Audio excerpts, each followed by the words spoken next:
What is up, guys? Welcome to TCLive. Today we are live. We are live with the newest signing of with the Wheeling Miners this year, Mr. CJ Cain. CJ, what's going on, buddy? How you been today, bud? Good. How are you? Man, I am stoked about this, bud. I have been excited about this interview. I really have been, man. So, CJ, I like to have fun on this podcast. Everybody knows I'm missing some co-hosts today. They've been busy, but I got my wife. She's my cameraman in the background. CJ, last year you played for the Carolina Cobras last year, am I right? Yes, sir. Walk us through last season playing with the Cobras, being in the NAL with the Carolina. How was that experience for you, bud? Yeah. Last year was my second year in Carolina. I was there in 2023 as well. So I got to see the NAL through two different viewpoints. My first year in 2023, that was still Iron Man, traditional arena rules, similar to what Wheeling had played this past year. And then this previous season, 2024, we switched to the indoor rules, which will be the rules in the NAL this year. But it was a great time, great experience. Loved my time in Carolina. Uh, you know, it's that's where I'm from. I grew up about 45 minutes from Greensboro, so it was a great experience to be able to be close to home and have my family be able to come see all my games and uh, kind of put on for the closest city to my hometown that had a team. But the NAL as a whole is it's a great league full of really talented players. Many of guys I've played against in the last couple of years, have played in the NFL, been in camps, and was in the CFL and the old AFL when it was thriving. So there's a lot of talent, it's a lot of excitement, great fan bases. It's a great experience. Outstanding, bud. Now, look, I ain't gonna lie to you, CJ, buddy. I've been taking a look at a lot of your photos from last year, being in Carolina and all that. And, buddy, I'm a big guy, but you seem like the kind of guy that would just steamroll somebody like me. How was the season for you last year, bud? What was your biggest takeaway from last season? Yeah, so the season didn't go how we wanted it. Obviously, playing for that organization, there's a lot of standards as far as competing, winning championships, and we fell short of that goal. But my experience was positive. I mean, uh, I made some really good friends last year. Uh, Played with some guys I've never played with, or played with some old friends. Um, but it was a good experience. The season was up and down, moved positions. Was playing guard at the beginning of the year, moved to center. That's more of my natural position. But you know, it was a good time. Obviously, wish it would have ended differently. Wish I was coming to Wheeling with a championship to add to their championship pedigree that they're building. But everything happens for a reason, and maybe it's just destined for me to bring Wheeling an NAL championship. Man, we as Willie Miner fans, we can't lie, bud. We're excited about this new season coming up for the NAL. And, we get Grant Russell's coming back, offensive MVP. So you signed just recently with the Miners. What is the biggest thing that you're bringing to this new minors team with all these new signees? Coach Raz is fired up for all of this. What is the biggest thing that you see for yourself that comes with improvement coming into a Wheeling Miners team just coming off a championship, bud? Yeah. So I think I bring a sense of leadership. I have some stability. This will be my fifth year professionally. I kind of have a crazy journey. I played 2 years right after I graduated college, and then COVID hit. And that started coaching college football, which is what I currently do. And was fortunate enough to be able to play the last 2 years, and so I took a couple years off, got back into it, all that. But I've still been around the people. I know a lot of the guys that are signing to other teams. I know some of the guys that have signed to Wheeling, just from competing against them or with them. But I bring leadership. I bring a guy that I never get too high or too low. I love to win. I love to compete. I love the grind that it takes to win and win a championship. But I also know there's going to be ups and downs. And nothing's perfect. We're gonna win a lot of football games by a lot of points, and we may win some by some close margins. And I hope we don't lose any of them. But if it happens, it happens. I mean, we just have to keep focusing on the next one, and I think that's what I bring to the table for Wheeling. Is just I've seen it, I've done it. Like I said, this is year 5 for me. Playing all 3 positions. Doing it at a pretty high level. But then also coaching football at the level at which I coach. I see football differently. So, to help out younger guys that are just now starting their career, kind of being that veteran presence whenever guys have questions about how, this indoor arena game works. But then as far as just, what else I can bring to Wheeling is just, I saw these teams last year, for the most part. There's some new teams and stuff, but I was in the slaughterhouse. I went to Sioux City. I went to Colorado. I went to Idaho. I made those trips. I've seen it, done it, and there's some guys on this roster that have done the same things. And it's not just an expansion, former developmental team, but I'm excited. I'm excited for Wheeling. Excited to be there. Excited to showcase my abilities again. To finally get a chance to play for Coach Rez. Him and I were gonna. I was gonna play for him right after COVID in 2021 when he was down in Carolina. But I ended up getting my first college job, and had to make some tough choices. But it's kind of like the stars are aligning for it. I know Wheeling has a rich tradition of supporting football and indoor arena football, and I'm excited to get up there to West Banco and put on a show for fans and score a lot of points, help Grant win another award, and hoist the trophy up in the center of the field.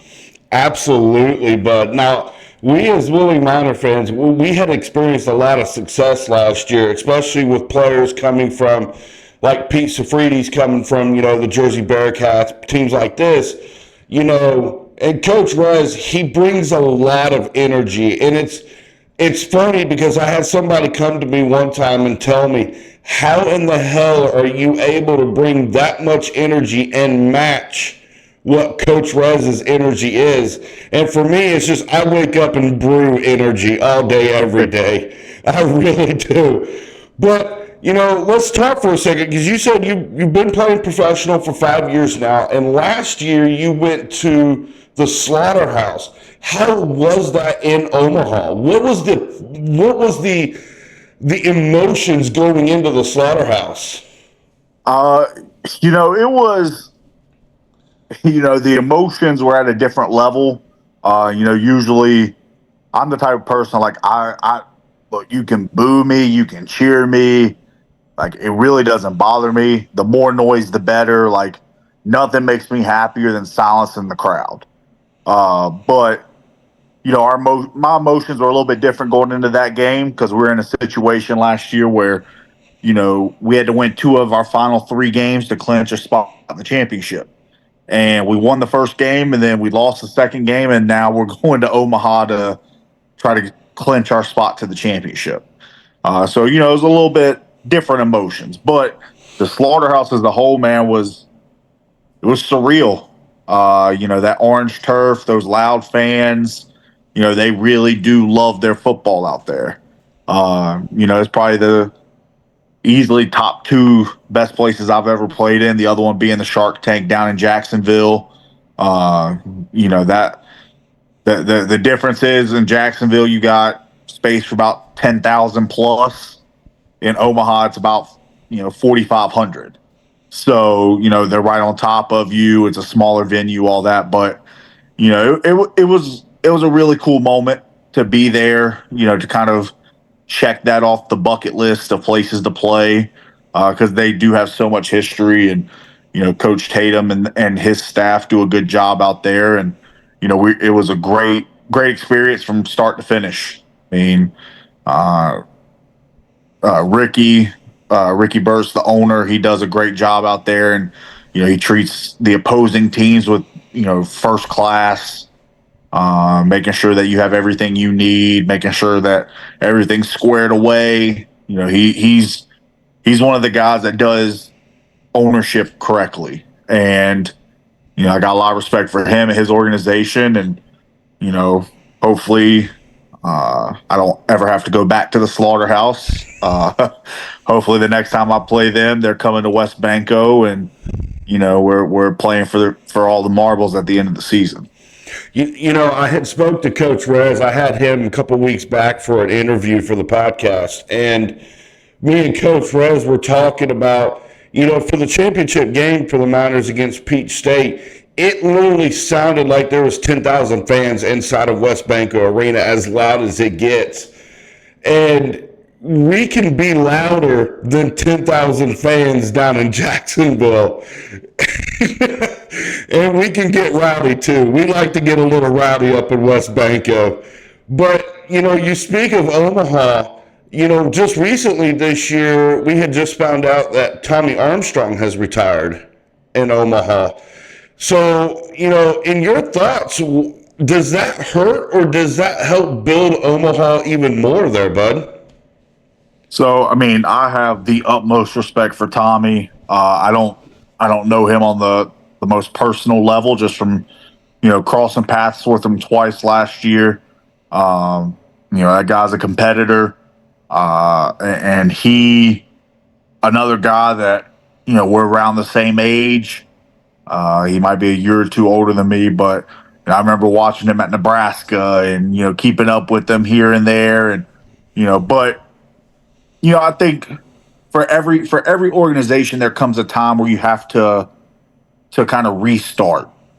Coach Tatum's gonna have those guys playing hard, playing well. They're gonna win a lot of football games out there because he's gonna continue to build the nucleus of the team and make sure that he has the right guys there. It'll be interesting to see who their starting quarterback is come week one. I know they've recently signed someone, but it'll be interesting to see what happens. The crazy thing about indoor arena football is, people are retired until they're not retired, and I'm not saying that there's something's going to happen, whatever, but who knows? So I think what it'll do is it'll have Omaha really be able to see what they have. Because when you have an elite quarterback like Tommy or Grant or, insert name of some of these guys in other leagues, it can make up for some other stuff. You can have lesser name receivers or a decent running back or an okay offensive line.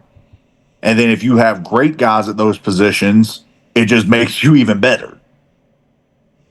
So Absolutely. I was kind of, I don't mean to cut you off there, but I was curious about something. I was like, I wonder if since Tommy Armstrong has retired or going to retire, I wondered if we were going to see like a Brett Favre situation. Like he unretires, goes to a different team, retires again, goes to another different team. But no, man. So you had an unbelievable career. You're professional. You're now in Wheeling. How's college football life treating you, bud? I've been seeing some pictures of some games of you guys on Facebook. How's that going?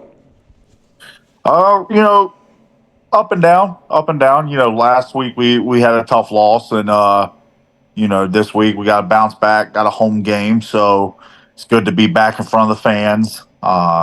You know, the thing about travel, you know, at this level is, you know, it's tough. I mean, you got to travel 70 players and 12 coaches and athletic trainers and everything else. You know, a lot of our games are far away from where we're located, you know, in eastern North Carolina. So it's always an ordeal to have to travel for games. But you know, it's good with the bad. You know, it's just like playing. It's just like anything else. Like we'll have a good game, and then we got to try to flush it and get ready for the next one. You know, this is my fourth year coaching college football, seventh year coaching total. Coached high school football prior to getting into college. You know, I love it, love every second of it. But you know, it's a grind every day. You know, I know we were gonna meet up one time, you know, a previous time to do an interview, and you know, it's job never stops just because I leave the office. So, you know, it's yeah. Absolutely. There's no stopping. Like it's just constant movement, constant grinding. Just to even succeed is constant grinding out that. But CJ, you ready to have some fun for a little bit, bud? Absolutely. Let's do it, man. All right, here we go. Favorite college football team? NC State. NC State, the Wolfpack. Yeah. Okay.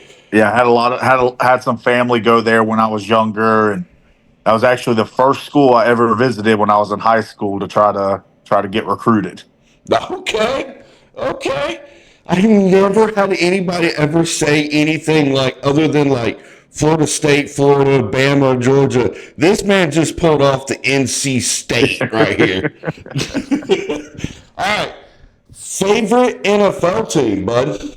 Oh, Carolina Panthers. Oh, Up and down. Oh, I know, up and down. Look, I've been saying that since 2015. 2015 was the greatest year of my sports life. College won a conference championship. NC State was like a 7-win bowl team. Panthers in the Super Bowl. I mean, I thought that was the pinnacle of my sports like fandom. But you know, since then it's been some lean years. Okay, you know, but Andy Dalton showed up Sunday, gave us a good win against the Raiders. You know, even if he can only win a couple more, that's hope because it shows the roster and the coaching staff is solid, and maybe we just got to make a change at quarterback. yeah, because see, for college football, I'm an Alabama fan. I've been an Alabama fan for so many years now. And, you know, I look at quarterback Bryce Young. When he was in Alabama, he was phenomenal. But when he went to the NFL, it was like he didn't look like the Bryce Young that I've seen in college. If you're Bryce Young, how do you bounce back from this? How do you build to become better out of this? Yeah, I think that he has two options. You know, which from seeing reports, I know he's not going to do this one, but he could sit around and woe is me and you know hate the organization, or he could take this opportunity to take a step back and learn, and that falls on the organization because you brought in Andy Dalton last year to be a mentor. In all reality, he probably should have been the starter and let Bryce Young learn, kind of like a Brett Favre, Aaron Rodgers situation, you know, Absolutely. or like Aaron Rodgers and Jordan Love. Like, let him learn how the NFL works versus throw him in day one thinking he's going to just instantly have success. Absolutely. Like, you know, and one of the, I can honestly say this. I mean, correct me if I'm wrong, CJ, but Andy Dalton is still one of the top QBs in the NFL. Like, he can still gunsling that ball down the field. And I think Bryce Young could really learn a lot coming from Andy Dalton. I Yeah. mean, that's just me though. Yeah. I mean, watching him operate Sunday, That's what I was saying. It kind of shows that the roster is a lot better than what people may have thought. I mean, he was making throws that top tier quarterbacks make. He's not in that Patrick Mahomes, Lamar Jackson, Josh, but I mean, he's in that at least that top 20 conversation compared to what some of these other teams are dealing with. But I think he'll lead the Panthers. Obviously, once teams get some more tape on the Panthers and Andy Dalton, they'll figure out some of that stuff. But look, the Panthers won 2 games last year. They won 1 game the year before to get Bryce Young. Then they win 2 games last year. If Andy Dalton comes in and they win 5 games, 6 games, whatever, like if they're not the worst team in football, that's a success because you have such a young roster. Andy Dalton's still going to at least have 1-2 years left. He could be a bridge quarterback to another guy. And I think Bryce has some of the intangibles, but I just don't think he is comfortable or prepared for the NFL yet. And I think he needs to be able to sit back and just learn how to operate and not have to just take live bullets every day. I mean, I could kind of understand that, but it's for you guys. 2015 was the best era for the Panthers, except like the early 2000s, and stuff like that for Carolina Panthers fans. But 2015 Cam Newton, Super Bowl era team got destroyed by the Broncos and Peyton Manning in the Super Bowl, which is my favorite player in the NFL, Peyton Manning. But you look at this young Carolina Panthers team, and I believe, in our honesty, wholeheartedly, I think Andy Dalton could lead them possibly to a 5 to 6 win season. I mean, he is one of the best veterans on that team to raise these young stars and be like, look, you're fucking up here, bud. Let's redo this. Let's fix this and get the fuck back out there and get this shit done. Absolutely. I mean, he did it. I mean, he took a Cincinnati Bengals team that was historically bad and took them to the playoffs. Now, he didn't win any playoff games, whatever, but he took a Bengals team consistently to the playoffs without having all the big names. I mean, he had AJ Green, who was amazing, but like he didn't have 3 number 1 receivers. He made it work. When he went to Dallas and he filled in for Dak Prescott, the Cowboys were still winning. I mean, the guy's got something behind him. Is he the starter for the next 3 years, 4 years? No. I mean, the guy's 34 years old. But I mean, he could definitely play at least 2-3 more years with this roster continuing to grow. And why can't this year maybe it's 6 wins? Why can't next year they're competing for the wild card? I mean, and then the year after, maybe they're winning the division. That's how it went in Carolina years ago. Cam Newton came in 2011, or the 2011, 2012 season. They were okay. They kept building. And once again, Cam Newton took the Panthers to the Super Bowl, 15-1, built off strong defense, a great run game, and him being able to make something happen throwing the ball. I mean, he had Steve Smith for a little bit, but that was it. Absolutely. I mean, he had some talented receivers, but I don't think anybody's saying that the 2015 Panthers roster is the most talented roster in Super Bowl history. So, well, I mean, the Panthers got something there. You guys got a new head coach this year. And, in all honesty, if the Panthers kind of just, I'm not going to say it's a continue building process for Carolina.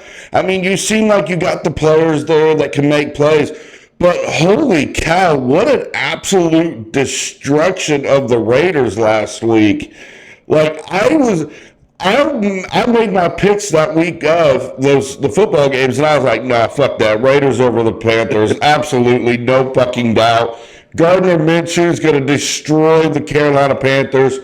On the podcast Sunday, I'm keeping track of live scores, and I'm watching Carolina 38, Raiders 7, and I'm like, well, this is bullshit. This is absolute BS.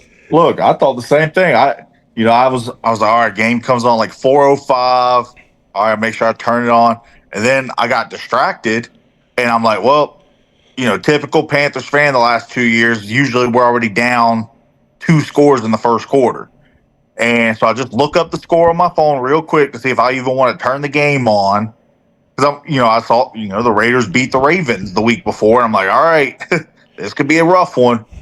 And then it says we're up 7-0. I said, wait a minute. Turned it on, and I said, that's the happiest Sunday I've had in probably a year and a half. The one moment a Carolina Panthers fan thinks he just entered into heaven. I'm just like, look, you know what? And it's funny too, because my wife's brother and her dad are Raiders fans. So to start the game, he was already texting her like, well, it's gonna be a rough day to be a Panthers fan. And I was like, ha ha ha ha ha, whatever. And then at the end of the game, I texted, must be a rough day to be a Raiders fan. Still haven't heard back. So So I gotta tell you, I gotta confess for a second. My wife is a Dallas Cowboys fan. that's unfortunate. Yeah, it is unfortunate because it's always their year. This is their year. Me, on the other hand, as I said already, I am a huge Peyton Manning fan. That should tell you that I'm an absolute Indianapolis diehard fan for the Colts. I have been everywhere with Indianapolis, through the quarterback carousel, through Andrew Luck's retirement. My God. And I thought AR was going to be our life-saving Christ in Indianapolis, and right now, I don't feel that yet. So, here we go. Let's have some picks today. One game we got actually getting ready to start here in about 15 minutes. The Dallas Cowboys at the Giants. Who do you got, bud? I don't know. It's gonna be. You know what? I'm gonna go with a crazy pick. I'm gonna go with the Giants. Yeah, the Giants.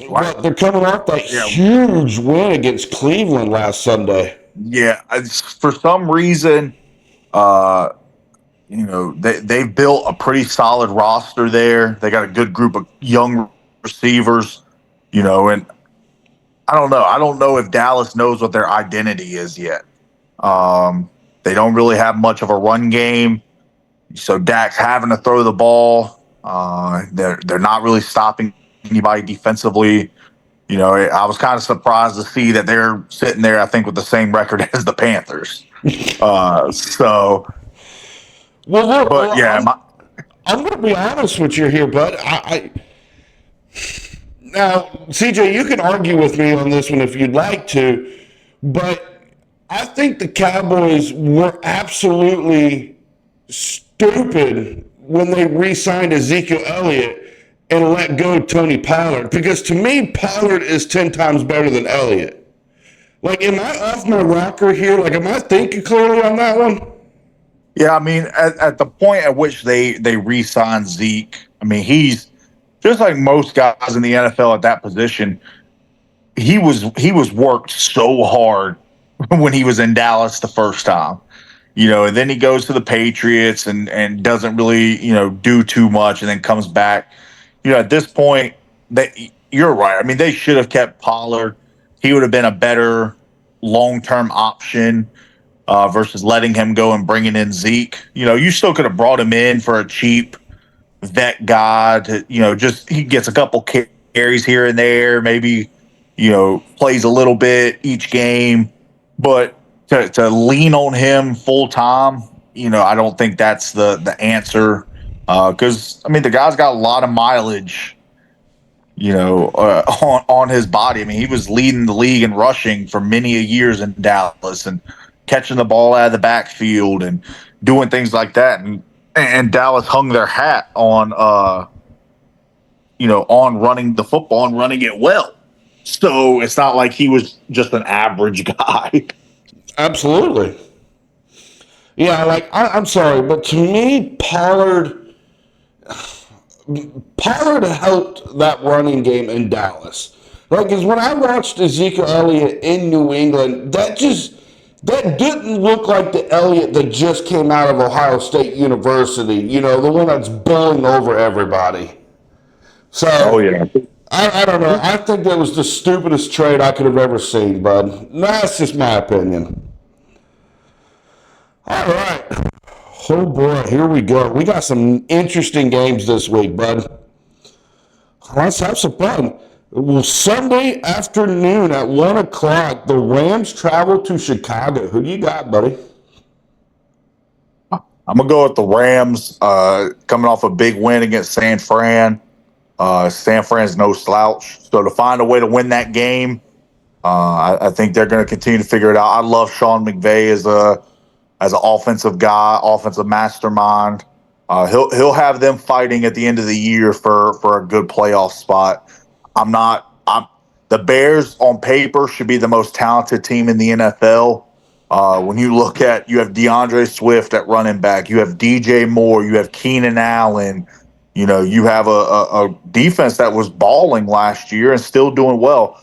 I'm not sold on Caleb Williams yet. I think he has the potential, but same situation. A guy that may not be fully ready for the pro game being thrusted into the lineup. And then on top of it, when you're thrown into the lineup with all those weapons, you're automatically expected to perform.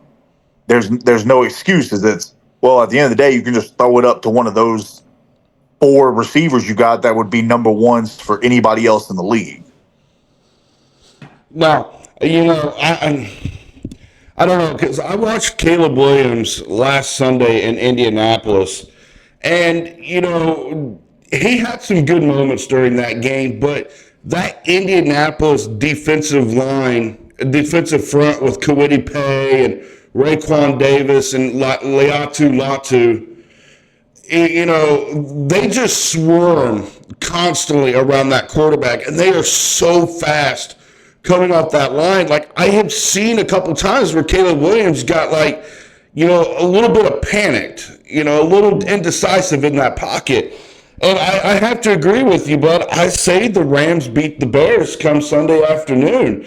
I mean, you can't stop Matthew Stafford and this receiving core in LA. It's unbelievable. Absolutely. All right. Now, you're going to kill me on this one. If you make the wrong pick, we're no longer friends on Facebook, okay?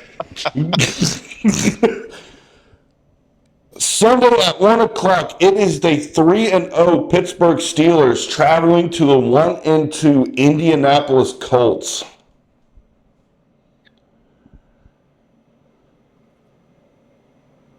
I don't know. I like, even without knowing your allegiance, I do like the Colts. I'm a AR fan. I think he'll figure it out. I'm just not sold on the Steelers. I'm not. I mean, they're 3-0. That's obviously that's great. I know Justin Fields is the first quarterback and however long to get him to 3-0, but I'm just not sold on it because they've had years like this before where they start off so hot and then one guy goes down and they just crumble. So, their defense is going to be really good, but I think AR and the Colts find a way to pull it out. It'll be a close one. I'm thinking it's more of one of those, 2017, 17-14 type games, because I think both defenses are pretty good, and I think it's going to be who can maneuver the ball enough offensively. Yeah, well, so you asked where my allegiance lies. My allegiance lives, and dies in Indianapolis. My allegiance lives and dies in Indianapolis. I bleed blue and white constantly. And it's so hard being a Colts fan because for several years we had that QB carousel after Andrew Luck had retired We had Jacoby Brissett, Phillip Rivers, Carson Wentz, and it was just an up and down carousel. Well, now that we got AR in the backfield, and it's like, hey, this might work. This might actually work. And then having one of the deadliest running backs in Indianapolis with Jonathan Taylor, this works. Absolutely. We as Colts fans, we're starting to become like Dallas Cowboys fans. This is our year. Well, the thing that really will help AR and his progression.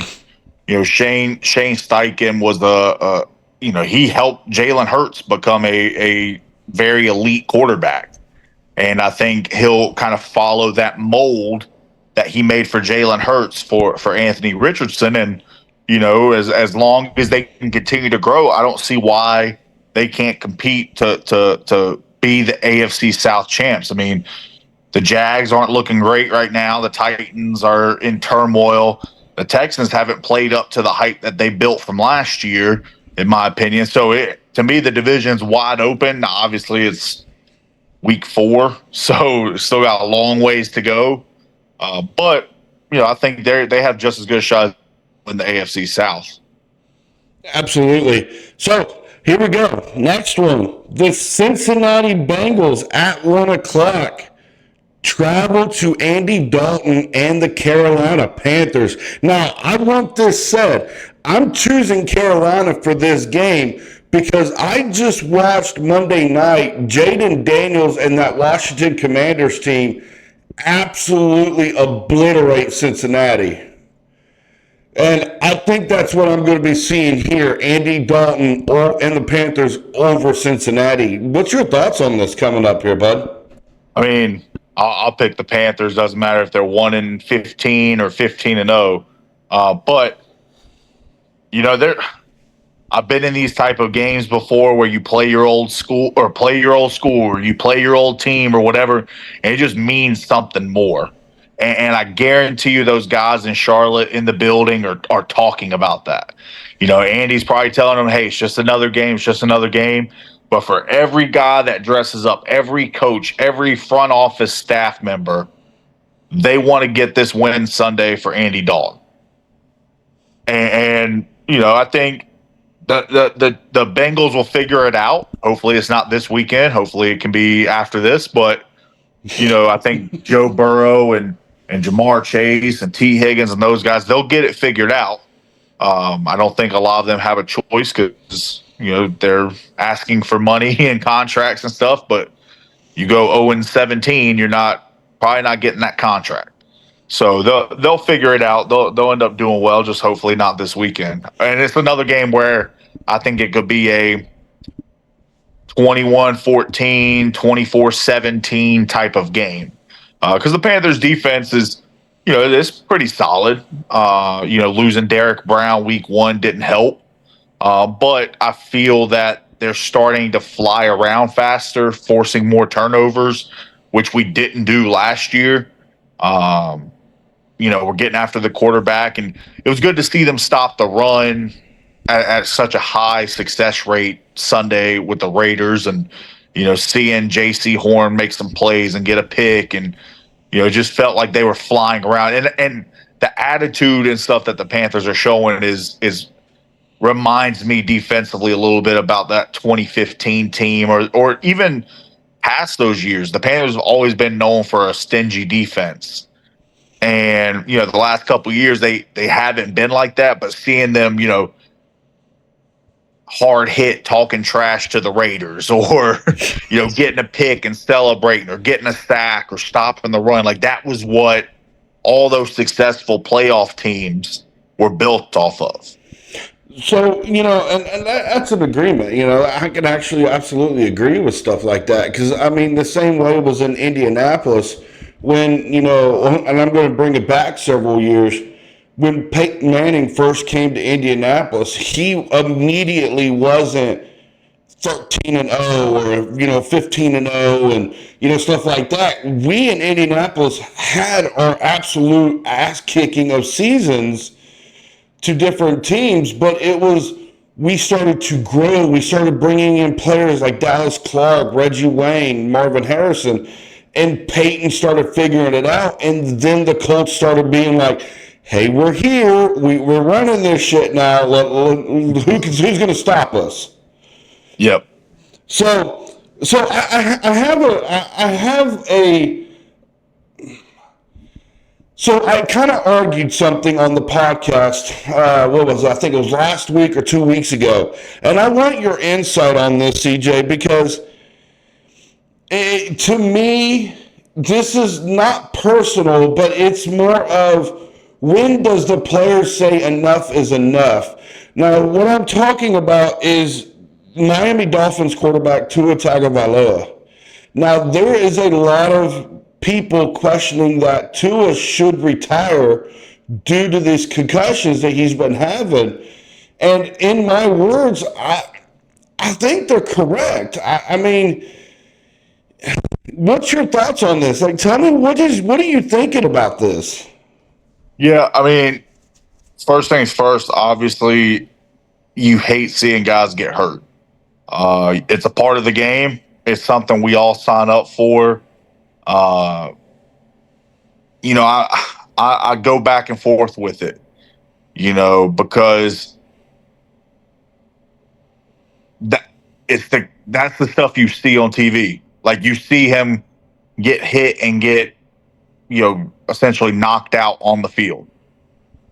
But, we don't talk about every time he gets hit that he might black out for a second, or, that the offensive linemen are banging helmets with a defensive lineman 70 times a game and dealing with a lot of the same situations that Tua is dealing with. It's just Tua's are more prominent because he's front and center. But for his health, his long-term career, his health, his ability to play with his wife and kids when he's older and throw the football with his son, or, go to his daughter's dance recital, or, have a long, sustaining life, I think it's probably best that he hang it up. Or at least take an adequate amount of time to recover. Like, I mean, I think it's an either or. I can definitely agree with that.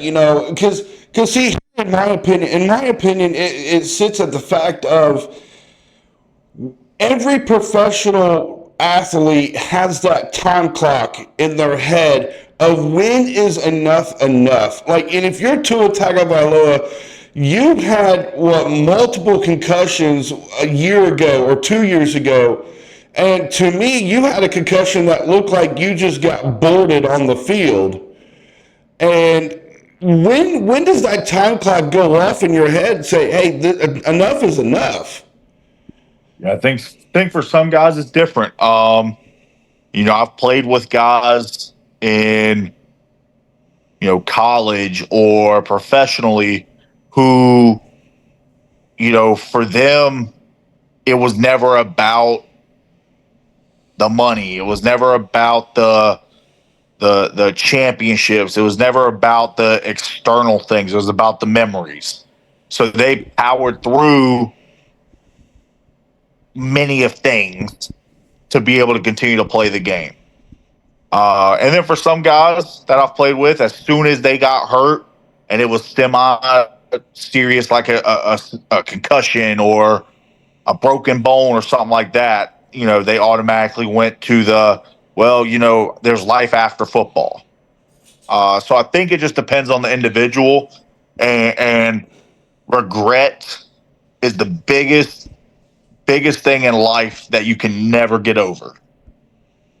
And Tua would need to be able to sit there and say, can I walk away and feel like I've accomplished what I need to accomplish? Now, look, if he's forced to retire, he's forced to retire. But if it's his choice, as it should be, can he walk away saying, I did everything that I could? I got, look, I should I have slid with my cleats up so I didn't get hit in the head, potentially. But can I sit there and look back at my career from Pop Warner all the way through my years in the NFL and accomplish everything I wanted to accomplish? Because if he goes out there and he's just chasing accolades or chasing things, that's where he's going to get really hurt. So he's got to find out, or he's got to figure out what he finds important.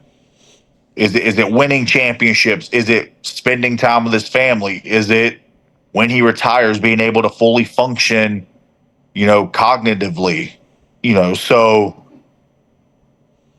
I think if it was me and I was in that situation, I'd probably retire. Get my contract that's fully guaranteed to me. Go ahead and get that money, and be an ultimate fan, or maybe transition to coaching and spend time with my wife, my kids, and be able to still live a full, sustainable life. Yeah, I'm in absolute agreement. Like like I told you, my allegiance lives in Indianapolis and dies in Indianapolis. And when it comes to college football, my allegiance lives and dies in Alabama. It has for a long time, and it will for continuously part of my life. But Tua Tagovailoa, when he was in Alabama, he was one of the best top QBs, especially leading us past Georgia in the national championship. And then, when I see him in Miami, it's like, oh my God, he looks just like he's under Nick Saban again, this, and this. But after I watch these constant concussions and this, him coming back, I'm sitting here going, Tua, stop. Just put it up. Just hang it up. Enough is enough. You have nothing to prove at all. You've played with some of the best players in the NFL.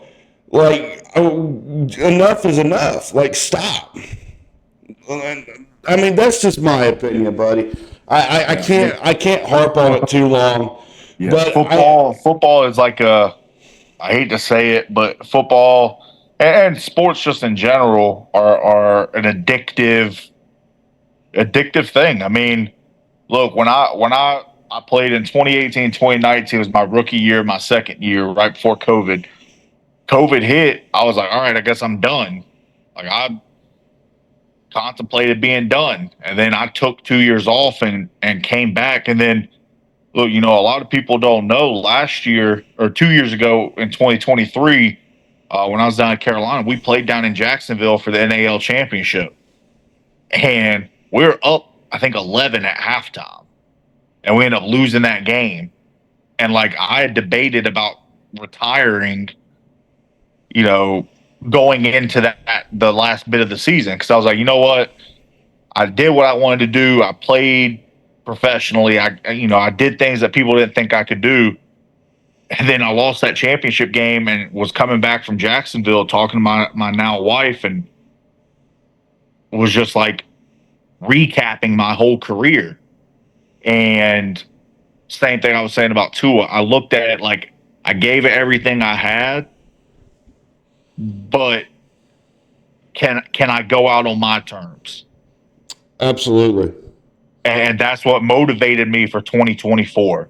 That's what motivates me for 2025 is I want to hold the championship trophy, and I want to do it for an organization like Wheeling that has structure in place, has a great fan base, great ownership, great coaching staff, great teammates, and say, you know what, that is how you look back at a career, is accomplishing things like that.